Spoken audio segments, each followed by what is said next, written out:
Siphambanweni uJesu wenkonyane kulezi insuku ngihlushwa nje ilele lesifo.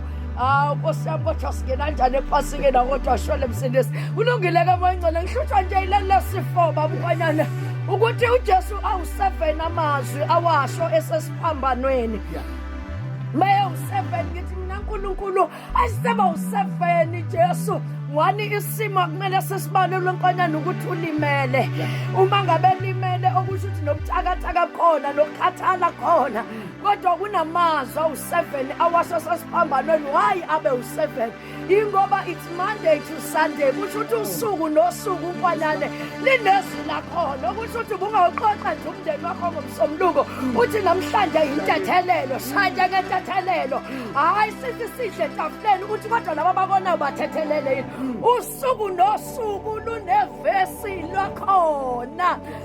Nithi-ke iBhayibheli kuleli ka4 uthi Eloi Eloi lama sabatha. Lokho kusho ukuthi nkonyana akakuno7 wethu kuwona wonke amazwi ekhala kona. Lilodwa izwi akhala kulona. Nilele lithi Eloi. Sakithi mina yini amenza akhala uthi wayisho uNkulunkulu. Hayi uNkulunkulu ushiya indodana yakho uNkulunkulu kwenze njani buhlezi ukhona unayo. Uthi phela mina uNkulunkulu angiyifelanga izono. uJesu wafela izono. Therefore uJesu mesesiphambanweni esevela esenesono akuseseyona idepartment yami. Hayi ehele mreka